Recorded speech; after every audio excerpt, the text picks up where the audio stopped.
Ang dami mong shows na ikaw naman ang host ngayon, di ba? And parang PBB yung isa sa nag-pave ng way talaga para maging host ka. So, anong level of, parang work din and dedication yung ibibigay mo dito? Kasi nga, ang dami mo ng hosting projects, pero hindi ka pa rin nakakalimot kung saan ka nanggaling. Anong level of dedication? 100% dedication talaga, lalo na sa Pinoy Big Brother. Kasi siyempre dito ako nagsimula, dito talaga ako nakilala. Pinilit talaga ng tadhana na makilala ako. Kaya talaga, parang kumbaga utang na loob ko sa Pinoy Big Brother. Kahit na wala akong sweldo eh. What? Okay na, sabi ni Direk Lauren, noted. Siyempre may mga kwad ka sa akin, may mga kinaanak. So, pinipigil ko talaga at saka naka-schedule na talaga ang Pinoy Big Brother for my heart and for this country. So, syempre, first time ka mapapanood sa GMA, no? Sabi nga ni DJ Ai kanina, paano kapag bigla kang pinapasok sa bahay ni Kuya? Game ka pa ba? Hindi ko na kayang pumasok. Uy, kasi may mga anak tayo. Pero kung ipasok kaming pamilya, di okay na.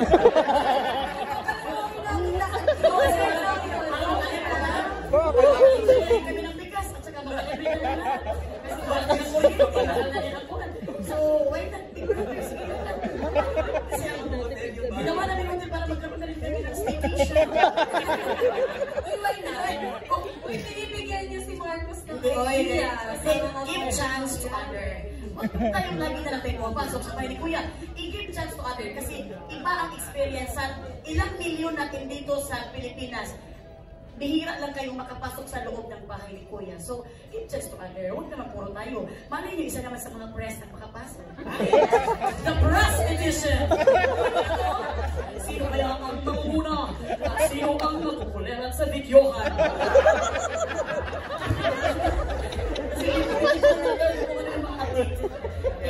Thank you, Mama Chinela. Last question po for Direk Lauren. We know that this is a big milestone for both ABS, GMA, and the whole Philippine TV industry. So, how do you think po this collaboration will really, kumbaga, up the ante or big help for our industry? Can you repeat the question? Meron, sagutin mo nga yun. Up the ante daw. O ano, in the history. Well, bakit ba mahirap na tanong sa akin mo binigay? Groundbreaking siya eh. Diba? Anything groundbreaking creates a lot of opportunities. We're excited to note that a lot of brands are willing to partner with us because it's a collaboration of two very important media entities. So with that as well, we cannot really see the far future, but we know that a lot more possibilities that will contribute to the Philippine industry right now. Kasi ngayon, ang TV, challenge siya by online, challenge siya by the other platforms na hindi necessary na sa Pilipinas, di ba? So, with the equity of Big Brother, at the same time, the collaboration of two entities na we're hoping that will spark a new interest in free TV, and at the same time, syempre, based on free TV, I'm sure sasanga-sanga na naman yan sa social media, but it will also signify that television is still here, free TV is still here. So we're very grateful to Channel 7 for allowing us to be in the platform on the 20th year of Big Brother. That's a great achievement, and even our format owner, Manny J, is very, very happy with this collaboration. Thank you so much, Direk Lauren, and congratulations po. Thank you. Thank you, JP. Uy, pero excited ako, Ma'am Shimere. After ng collab edition, magmelasang edition. Di ba, buong family?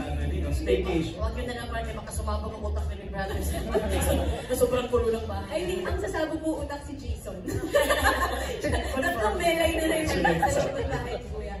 Maraming salamat, JP. Okay, now let's go to our next friend from the media from Random Republica, Sandy Cagurangan. Hello po, good afternoon at good evening na pala. Yes, hello. So, good evening po.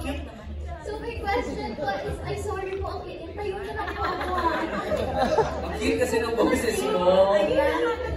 Ayan, so, my question po is Straight at the Heart from Random Republica. So, question na po is for Miss Gabby. So, nakita po kami yung photos niyo po before that you're auditioning po sa BTV. So, can you kwento some? Oh, sure. I must be kwento.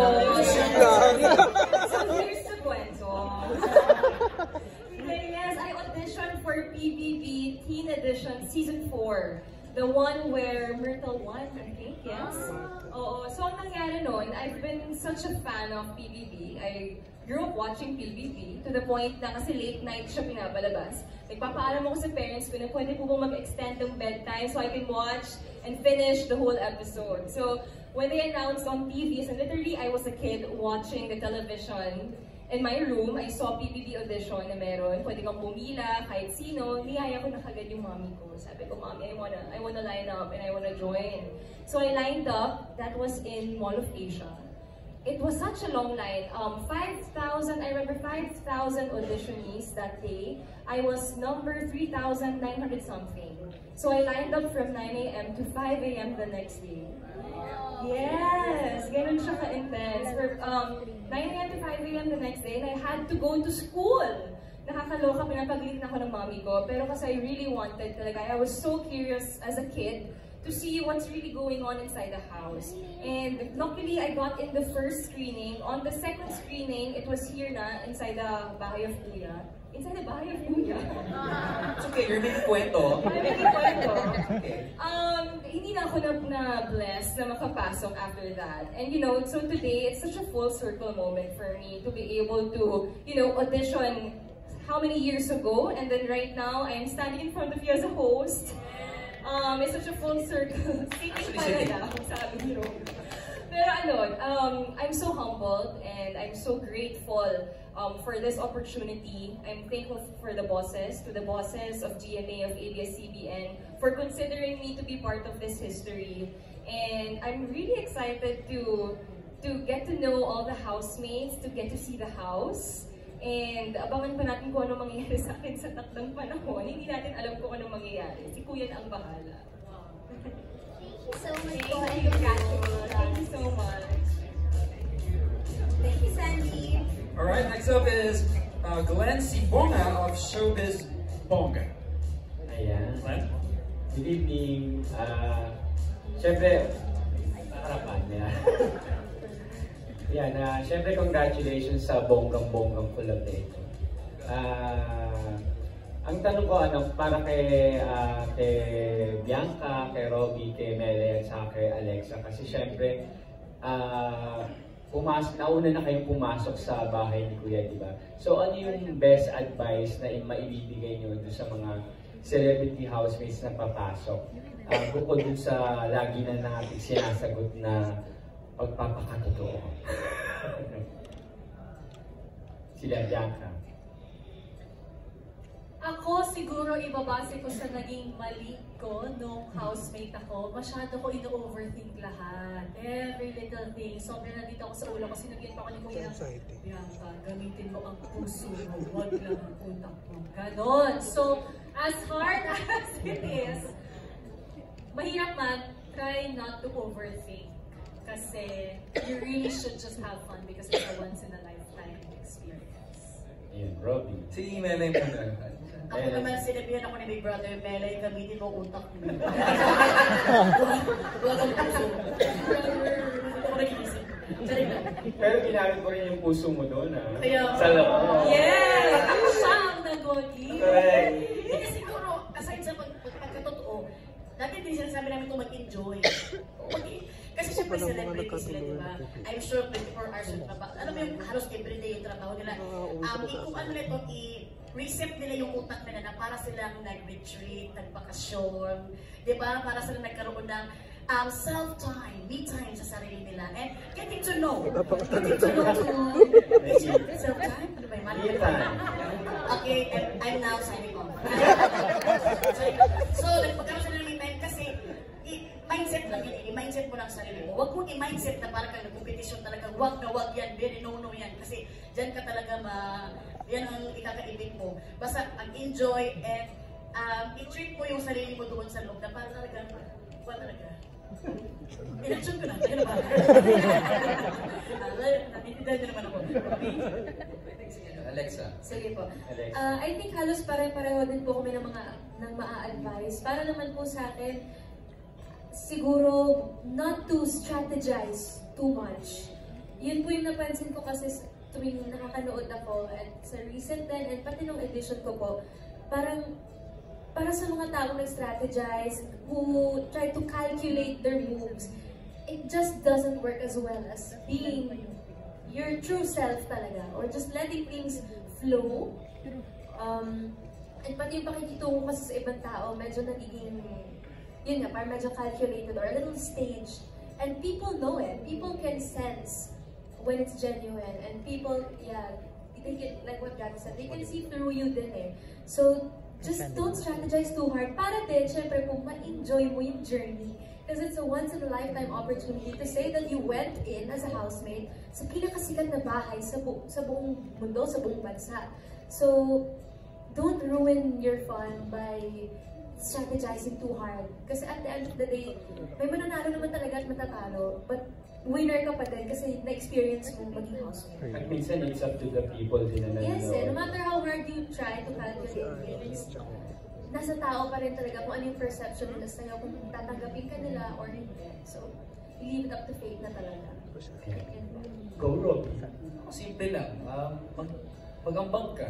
Kasi, yung ibang mga celebrities or yung ibang mga housemates actually, isipin nila, paano kung hindi ako marunong magluto?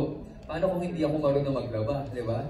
Ang dami-dami yung mga household chores dyan. Maglinis ka, maghugas ka ng pinggan. Kasi, lalo na rin for this edition ng PBB, everyone's a celebrity, yes, pero you are a celebrity and also your housemate together with other people.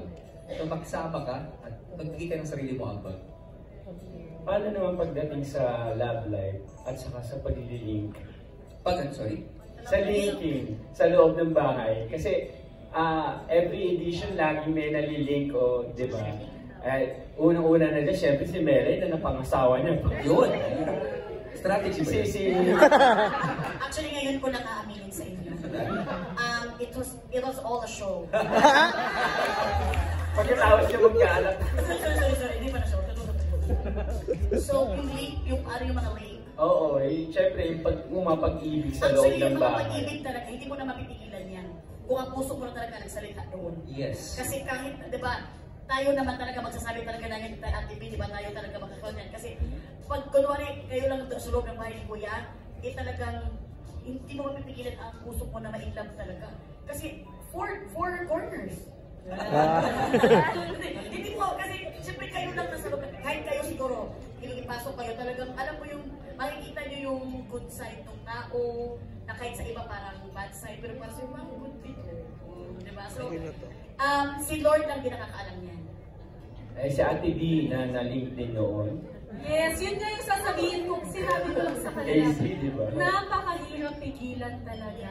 Sobra. Imagine, kung may time ka sa loob ng bahay, tapos mula pagkagising sa umaga, tapos bago ka matulog sa gabi, nakikita mo, tapos bibigyan ka pa ng mga tasks na parang mapapalapit ang loob nyo sa isa't isa. Si Alexa may mga experience din dito. Yes, susunod na siya. It's hard. It's hard. Lalo na kung nagpapakatotoo ka lang.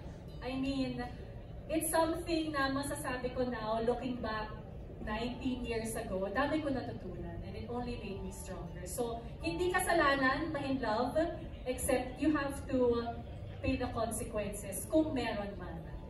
Yun lang. Pero kung may crush ka sa loob ng bahay niyo, huwag mo nang ipakaramdam kay ni brother. Bakit? Makikita rin niya. Alam mo yung makakatulong din, yung pag-lukso ng mga housemates. Minsan yun ang so mapaisip ka, ano, gusto ko ba talaga siya? Pero ito lang ang masasabi ko, mapipigilan mo pa yung utot, pero yung pag-inlove mo, kung pagka-inlove mo, hindi mo mapipigilan sa loob ng bahay ko yan. Totoo! Then 24 hours ka may kita na ni brother na gumaganong ka pag nakatingin sa isang house na gano'n ka. Kinabukasan, may task na kayo dalawa. Uy, ilabas mo na yan. Huwag mo pigilan. Alexa, yes po. naging kalapti mo pa ngayon.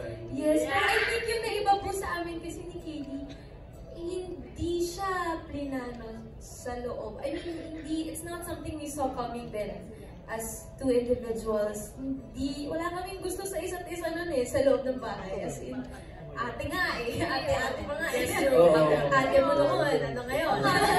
Hindi nung sila sa ate, tapos paglabas pa, more than ate na. I guess we had time to actually process things, realize things, look back at things, and then that's where you realize na, oh, okay. So I think my kwento is a bit different from theirs kasi mas sa outside world na po kami. But thanks to the house, I met him. So, yes.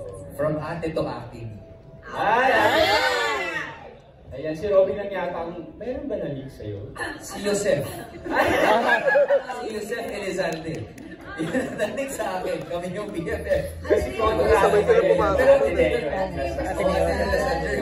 Pero yung totoo lang kasi, darating yung moment na pati yung mga paniginip mo, mga housemates mo na rin. Ganun siya. Everyone can attest to that, diba? Kasi sila na yung nakikita mo eh. Ayun, yun ang mundo mo sa mga bahay ni Kuya. Proximity, you get attached to people because of the proximity. Thank you, Glenn. Thank you so much. Tsaka mahirap dun sa edition nyo kasi may parents, di ba? Na-love yung parents. May kasama, di ba, napapasok sa bahay, napanood ko yun. Kinder ako, pinapanood ko yun. Ganun katagal, so sino ang pinapanak naman yan? Rest ka na kay Ron. Hindi, napanood ko yun. Mahirap na malink doon kasi may parents. Iba-iba talaga yung pasabog per edition. Kaya excited na ang lahat for this. Okay, let's go to our next friend from the media. From Stars Patog, Mr. Alan Sancon. Hello, good evening everyone. Congratulations, we're so excited for this tonight. I just want to ask Gabby and Mavi, kasi you're a great actor, you're a great host dun sa mga previous project na si GMA, and now you're on PBB, di ba? Pero how do you prepare for this? Kasi this is a different kind of hosting, di ba? Para ma-capture nyo yung hearts ng mga audience. Kasi iba rin ang audience ng PBB, di ba? Iba yung audience sa awards night or sa TV, di ba? This time, how do you prepare para ma-capture nyo yung hearts ng mga audience sa PBB? Well, I feel like it's also the same as being a housemate. I will study until maka-research ako sa kung anong pwede kong gawin, but at the same time, I don't want to plan things so much. I don't want to strategize that much. I just want to be myself when I host PBB. I want to be as authentic as possible. And ayun, gusto ko lang din magpakatotoo as a host. So I don't want to be pressured na kailangan ko sundan si ganito. I want to be myself. So yun po. And of course, I've been doing my share also. I've been learning so much. I've been doing my research, learning from my mentors, the boy, from my co-hosts, kay Bianca, kay Robbie, kay Lelay, and kay Alexa. So, ayun, I just wanna let things unfold naturally for me. Thank you. Mavi na. Nice answer, Gabby. Grabe. Hirap mag-follow up doon. Pero, totoo yung sinabi ni Gabby. I just want to let things naturally unfold, no? But besides that, syempre, I think it's just getting to know different types of personalities, no? So, nagbabasa din ako like online, of course, mga libro, and I have may pinsan kasi ako na nag-graduate sa BS Psychology. So, I want to get to know the different types of personalities, but nagkakaroon ng ganung type of personality, why does this certain occasion happen, so that when I get to, not really judge, but to get to know the housemates, no, with Alexa, I get to say the proper terms, you know, that's so important nowadays, no? Kung bakit sila naging ganito or whatsoever, para lang maging proper lahat. So yan yung naging preparation ko for this hosting. Thank you everyone, congratulations. Thank you, Alan.